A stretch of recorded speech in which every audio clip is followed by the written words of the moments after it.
আজকে একটু সকাল সকালে ঘুম থেকে উঠে পড়েছি। কালকে রাত্রেই আমাদের প্ল্যান হয়েছিল বেরোনোর, তো আজকে আমরা একটু বেরোবো। চলো, আমরা এখন রেডি হয়ে বেরিয়ে পড়েছি। যাচ্ছি অ্যাকচুয়ালি ওর দিদির বাড়িতে। ওর দিদির বাড়ি হচ্ছে সমস্তিপুর।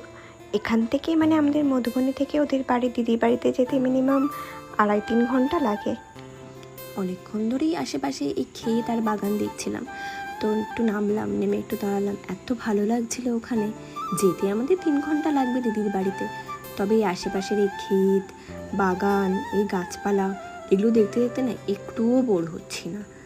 আমাদের ওখানে আর এগুলো আর কোথায় দেখতে পাই সেরকমভাবে আছে, তবে আমরা যে রাস্তাতে যাতায়াত করি সেখানে আর এগুলো চোখে পড়ে না। এই নদীটা দেখো অনেকটা বড়, আমার ভিডিওতে ছোট মনে হচ্ছে।